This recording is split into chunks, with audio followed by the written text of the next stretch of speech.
नमस्कार साथियों, मेरा नाम है आर.के. सिंह। संस्कृति आईएएस के यूट्यूब चैनल पर एक बार फिर से आप सभी का स्वागत है।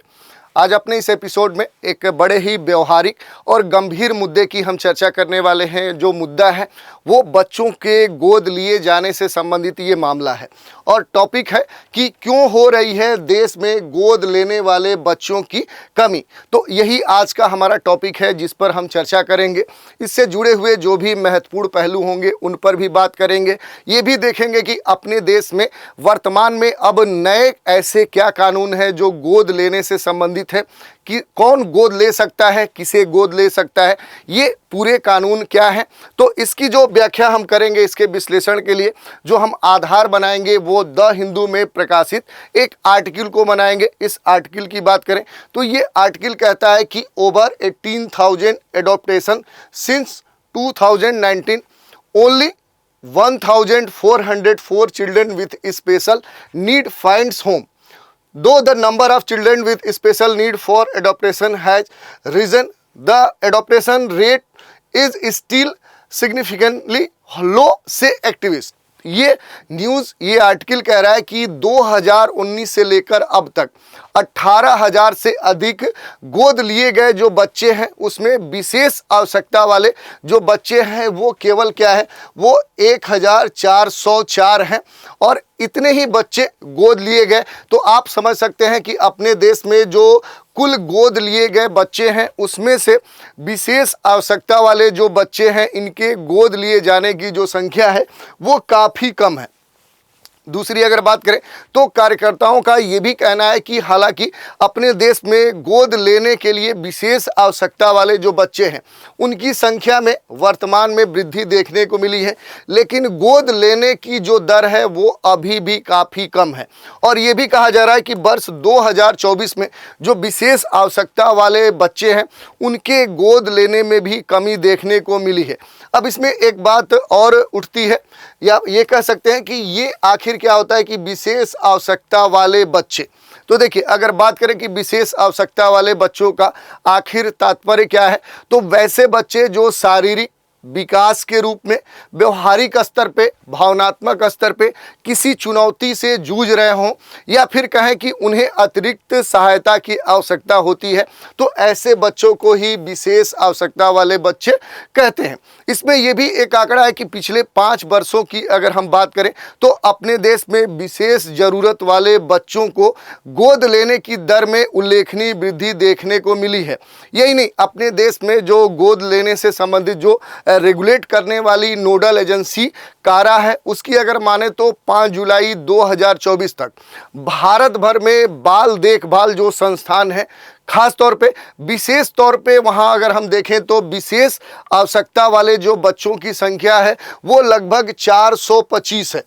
तो ये कहना है कारा का, और उसका ये भी कहना है कि ऐसे बच्चे जो 425 है ये अभी भी अपने गोद लिए जाने की प्रतीक्षा कर रहे हैं, लेकिन इन्हें गोद नहीं लिया जा रहा है। ये एक बड़ी समस्या है। दूसरी अगर बात करें तो कुछ आंकड़े ये भी कहते हैं कारा के कि वर्ष 2024 तक गोद लेने के लिए कानूनी रूप से उपलब्ध लगभग क्या है कि 1709 बच्चे, लगभग 1,709 बच्चों में से क्या है कि लगभग 76%, कह सकते हैं कि 3/4 जो बच्चे हैं वो विशेष तौर पे विशेष ज़रूरत वाले बच्चे हैं। और इस कारण से अगर हम बात करें कि अपने देश में जो स्वस्थ बच्चों की बात करें, जिन्हें किसी भी प्रकार की शारीरिक, विकासात्मक, व्यवहारिक, भावनात्मक किसी भी कह सकते हैं अतिरिक्त सहायता की आवश्यकता नहीं है, वैसे बच्चों की संख्या काफ़ी कम है। या इसे साधारण भाषा में बात करें तो स्वस्थ बच्चों की जो संख्या है वो अत्यंत कम है। ये अलग बात है कि विशेष आवश्यकता वाले बच्चों की जो डिफिनीशन है इसको लेकर भी अपने देश में विवाद है, तो ये एक अलग मुद्दा है। लेकिन इसमें भी अगर हम बात करें तो वर्तमान में अगर पूरे देश की बात करें, यानी भारत की बात करें, तो भारत में 2 वर्ष से कम आयु के जो बच्चे हैं वो केवल 25 बच्चे हैं जो पूरी तरह से स्वस्थ हैं और वो गोद लेने के लिए उपलब्ध है। इससे आप देख सकते हैं कि ये जो बच्चों की संख्या यानी अपने देश में जो स्वस्थ बच्चों की संख्या है जो गोद लिए जा सकते हैं, उनकी संख्या अपने देश में कुल जो बच्चे हैं जो गोद लिए जा सकते हैं उनका केवल 1% है। इससे आप समझ सकते हैं कि अपने देश में गोद लेने के लिए जो बच्चों की उपलब्धता है वो बहुत ही कम है।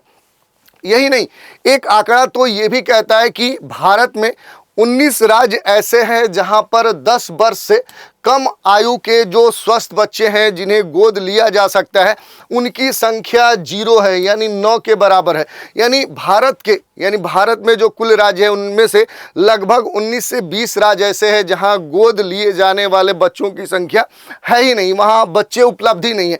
और ये जो आंकड़े हैं ये बड़े ही कह सकते हैं चौंकाने वाले हैं, और यही इसीलिए कहा जा रहा है कि भारत में जो गोद लिए जाने वाले बच्चों की संख्या है वो लगातार कम हो रही है। अब इससे जुड़े हुए कुछ महत्वपूर्ण तथ्यों की बात करें तो आधिकारिक जो आंकड़े हैं इनके अनुसार पहले हमने बताया कि वर्ष 2019 से अब तक क्या है कि लगभग अपने देश में 18,179 गोद लिए जा चुके हैं, जिनमें से 1404 विशेष आवश्यकता वाले बच्चे थे जिन्हें क्या है कि घर मिला है।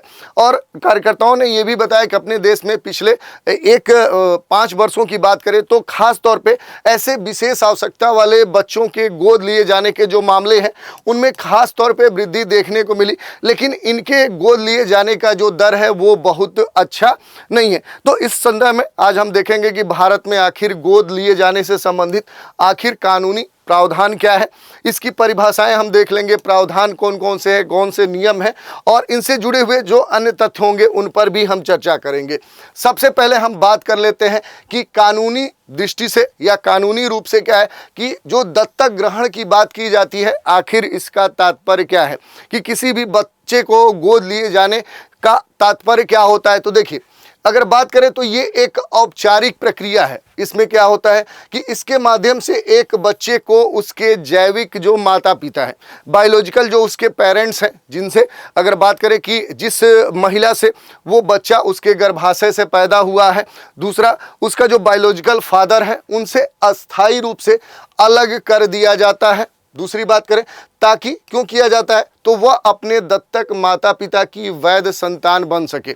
इसमें यह भी कहा जा रहा है कि गोद लिए गए बच्चे को जैविक बच्चे से जुड़े सभी अधिकार, विशेषाधिकार और जिम्मेदारियां प्राप्त होती हैं। ऐसा नहीं है कि अगर पहले से जो गोद लेने वाला दंपति है या कहें कोई भी महिला या पुरुष है, उसका अगर कोई बच्चा है तो उसकी तुलना में जो गोद लिया गया बच्चा है उसके पास जो अधिकार होंगे, जो विशेषाधिकार होंगे, जो जिम्मेदारियां होंगी, या तो वो कम होंगी या फिर अधिक होंगी। ऐसा कुछ नहीं है, वो उसके समान होंगी। अब बात कर लेते हैं कि भारत में गोद लिए जाने से संबंधित आखिर कौन से कानूनी प्रावधान है, इसकी चर्चा कर लेते हैं। तो अपने देश की बात करें तो अपने देश में गोद लेने से संबंधित मुख्य रूप से 2 कानून हैं। कौन से हैं? पहला है हिंदू दत्तक ग्रहण और भरण पोषण अधिनियम 1956, और दूसरा है किशोर न्याय यानी बच्चों की देखभाल और संरक्षण अधिकार से संबंधित जो अधिनियम 2015 है। ये अलग बात है कि इनमें किशोर न्याय यानी बच्चों की देखभाल एवं संरक्षण आदर्श नियम 2016 और इसके साथ क्या है कि दत्तक ग्रहण जो विनियमन 2017 है, इन दोनों को भी शामिल किया गया है। और इसके अलावा अगर हम बात करें तो गोद लेने को नियंत्रित करने वाले जो मौलिक सिद्धांत है उनका ये भी कहना है कि बच्चे का जो हित होगा वो सबसे महत्वपूर्ण रखा जाएगा।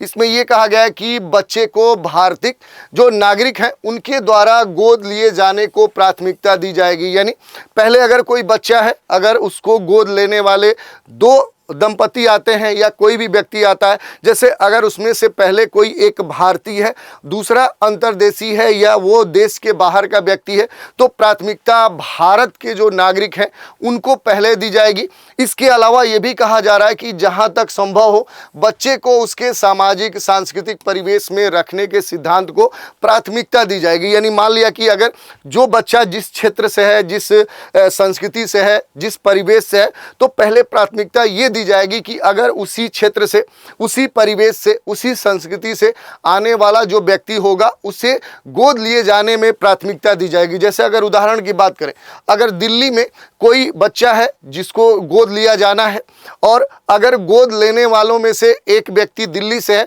दूसरा यूपी से है, तीसरा मान लीजिए कि साउथ के किसी कर्नाटक से है, तो प्राथमिकता दी जाएगी कि पहले दिल्ली वाले को दी जाएगी, ताकि अगर बच्चा अपने समान सामाजिक सांस्कृतिक परिवेश में ही पल बढ़ सके। दूसरी बात करें कि जो कारा है ये भारत में गोद लिए जाने से संबंधित रेगुलेटरी कह सकते हैं निकाय है, और ये नोडल एजेंसी के रूप में काम करती है। बच्चों का डेटाबेस और भावी माता पिता का जो पंजीकरण है वो एक केंद्रीकृत बाल दत्तक ग्रहण संसाधन सूचना और मार्गदर्शन प्रणाली पर किया जाता है, जिसका रखरखाव ये नोडल एजेंसी करती है। अब थोड़ा सा इस एजेंसी के बारे में भी देख लेते हैं। केंद्रीय दत्तक ग्रहण संस्थान प्राधिकरण जो कारा है, ये मूल रूप से क्या है कि किशोर न्याय यानी बच्चों की देखभाल और संरक्षण अधिनियम 2015 के तहत इसको स्थापित किया गया था। ये एक वैधानिक निकाय है। इसके अलावा ये जो कारा है ये भारतीय बच्चों को गोद लेने के लिए नोडल एजेंसी के रूप में भी काम करती है। इसके साथ ही देश के अंदर और बाहर जो गोद लेने की प्रक्रिया है उसकी निगरानी, उसका विनियमन, और इसके साथ क्या है कि इससे संबंधित जो अन्य कार्य हैं उन दायित्वों को भी ये उनका निर्वहन करती है। इसके साथ यह मुख्य रूप से अपने संबद्ध मान्यता प्राप्त दत्तक ग्रहण एजेंसियों के माध्यम से अनाथ, प्रत्यक्ष, आत्मसमर्पित बच्चों को गोद लेने का भी काम करता है। इसके अलावा अगर बात करें तो ये जो नोडल एजेंसी है ये अंतर्देशीय दत्तक ग्रहण पर हेग कन्वेंशन 1993 के प्रावधानों के अनुसार अंतर्देशीय दत्तक ग्रहण से निपटने के लिए केंद्रीय प्राधिकरण के रूप में भी नामित है। तो ये महत्वपूर्ण है। अब इसमें सबसे जो महत्वपूर्ण बात है कि आखिर अपने देश में किसे गोद लिया जा सकता है, ये एक महत्वपूर्ण प्रश्न उठता है। तो इसमें कहा गया है कि किसी भी अनाथ, किसी भी प्रत्यक्ष यानी छोड़े गए और समर्पित बच्चे को जिसे बाल कल्याण समिति CWUC के द्वारा गोद लेने के लिए कानूनी रूप से स्वतंत्र घोषित किया गया है उसे गोद लिया जा सकता है। ऐसा केवल जो इसमें जे अधिनियम 2015 है इसके प्रावधानों के तहत ही ये संभव है। इसके अलावा ये भी कहा गया है कि किसी भी रिश्तेदार जैसे चाचा है, चाची है, मामा है, मौसी है, दादा दादी या नाना नानी के बच्चों को गोद लिया जा सकता है, ये इस प्रावधान में दिया गया है। इसके अलावा अगर बात करें जो कारा है इसके अनुसार जैविक जो माता पिता है इनके द्वारा परित्यक्त, त्याग किए गए या फिर पति या पत्नी के पूर्व विवाह से उत्पन्न बच्चों को भी सौतेले माता पिता के द्वारा गोद लिया जा सकता है। तो ये हमने देख लिया कि आखिर कैसे गोद लिया जा सकता है। अब बात कर लेते हैं कि कौन गोद ले सकता है, ये भी महत्वपूर्ण प्रश्न उठता है। तो देखिए, महिला एवं बाल विकास मंत्रालय का ये कहना है कि वैवाहिक स्थिति की परवाह किए बिना चाहे उनका कोई जैविक पुत्र हो, पुत्री हो, न हो, कोई व्यक्ति गोद ले सकता है, ये बात कही गई है।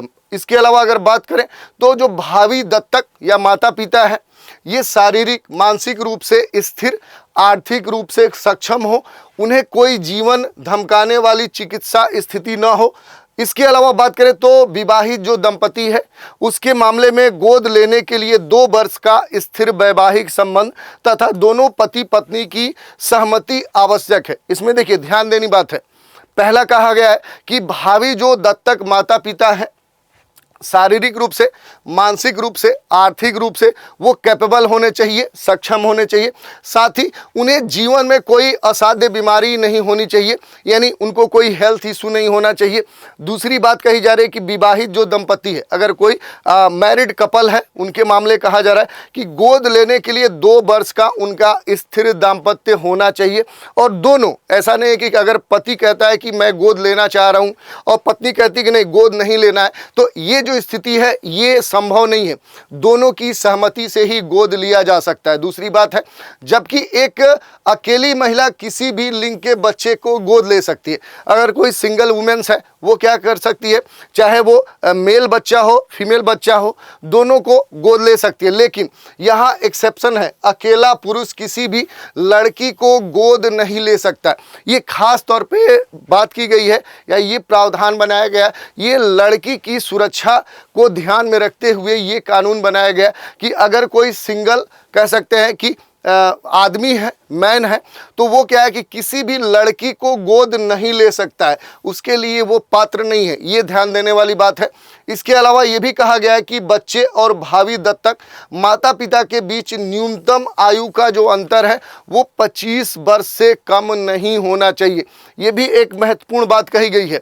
दूसरी बात करें तो 3 या अधिक बच्चे वाले जो दंपति हैं उन पर विचार नहीं किया जाता, सिवाय विशेष आवश्यकता वाले, यानी कि पहले से ऐसा कोई कपल जिनके पास 3 बच्चे हों या 3 से अधिक बच्चे हों, तो उन पर कोई भी विचार नहीं किया जाता है, सिवाय विशेष आवश्यकता वाले बच्चे या ऐसे बच्चों को गोद लेने के जो मामले हैं जिन्हें गोद लेना कठिन हो जाता है। जैसे कोई बहुत ही असाध्य बीमारी से ग्रसित कोई बच्चा हो और उसे कोई भी गोद लेने वाला नहीं मिल रहा है, तो उस स्थिति में ऐसे दंपति जिनके पास पहले से 3 बच्चे हैं या फिर 3 से अधिक बच्चे हैं तो उन्हें प्राथमिकता दी जा सकती है, नहीं तो ऐसा कोई भी प्रावधान पहले से नहीं है।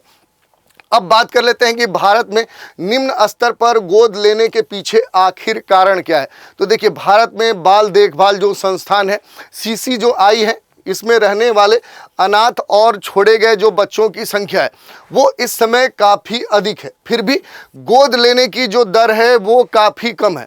इसमें अगर नोडल एजेंसी कारा की बात करें तो लगभग 28,000 से ज़्यादा भावी जो माता पिता पंजीकृत होने के बावजूद सिर्फ 2200 बच्चे ही गोद लेने के लिए कानूनी तौर पे उपलब्ध हैं। यह विसंगति कई कारणों से है। जैसे अगर बात करें तो लंबी और थकाऊ जो प्रक्रिया है, कह सकते हैं कि काफ़ी दौड़ भाग वाली प्रक्रिया है अपने देश में ये जो तरीका है गोद लेने का।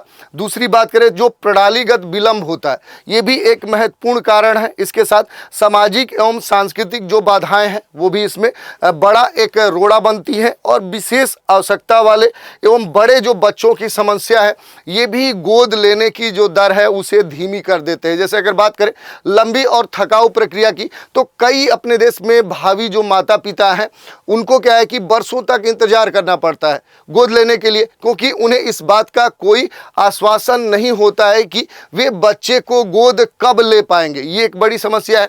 ये जो प्रक्रिया है खास तौर पे भावनात्मक रूप से थका देने वाली है, और जो कारा है इसकी माने तो इसकी ओर से बहुत कम संवाद होता है जिससे हताशा और निराशा होती है। ऐसे ही अगर बात करें प्रणालीगत जो विलंब की बात कही जा रही है, इसमें अगर एक अनाथ बच्चे को ढूंढने से लेकर उसके दत्तक गृह में रखने तक की जो यात्रा है वो कई स्टेज में होती है। एक स्थान से दूसरे स्थान लाया जाता है, फिर तीसरे स्थान, फिर चौथे स्थान। ऐसे क्या है कि कई चरण शामिल होते हैं जिनमें कानूनी जो औपचारिकताएं हैं वो भी शामिल है, जिन्हें पूरा करने में कई सारे वर्ष लग जाते हैं, 4 साल, 5 साल, 6 साल, तब तक बच्चा गोद नहीं लिया जा सकता है। पहचान होने के बाद भी सीसीआई जो है ये कई बच्चों के अधूरे कागजी कार्य या अन्य जो प्रक्रिया अगर देरी है उसके कारण गोद लेने में एक बड़ी बाधा उत्पन्न होती है। तो ये एक महत्वपूर्ण कारण है। इसके साथ अगर बात करें तो सामाजिक एवं सांस्कृतिक जो बाधाएं हैं ये भी एक महत्वपूर्ण ऑब्स्टेकल है। ऐतिहासिक रूप से अगर हम बात करें तो भारतीय समाज जाति, वर्ग, आनुवंशिक जो विशेषताएं हैं, सामाजिक जो मुद्दे हैं, उनके कारण गोद लेने की जो प्रक्रिया है उसका प्रतिरोध अपने देश में देखने को मिलता है। हालांकि वर्तमान की बात करें तो संभावित जो दत्तक माता पिता की बढ़ती जो संख्या है वो सामाजिक दृष्टिकोण में बदलाव का इस समय इंडिकेटर बन रहा है, एक संकेत भी मिल रहा है। और अब अधिक लोग क्या है कि परिवार बनाने के लिए गोद लेने को अपना रहे। ये प्रक्रिया पहले नहीं थी, लेकिन अब वर्तमान के समाज में क्या है कि गोद लेने का जो आधार है अब वो एक समान प्रक्रिया है। इसमें जो सामाजिक बाधाएं आती थी वो अब कोई मायने नहीं रखती। इसके साथ अगर विशेष आवश्यकता वाले एवं बड़े बच्चों की बात करें तो एक महत्वपूर्ण चुनौती बड़े बच्चों की है। भाई बहन, विकलांग बच्चों को गोद लेना ये एक बड़ी समस्या है। इसके साथ भारत में इन श्रेणियों के जो बच्चे हैं प्रायः गोद नहीं लिए जाते। जैसे अगर कोई बच्चा विकलांग है, दिव्यांग है, अगर कोई उसे बीमारी है या कोई उसमें विकृति है, तो ऐसे बच्चों को सामान्यतः जो दंपति हैं वो गोद लेना या प्रेफरेंस नहीं देते हैं।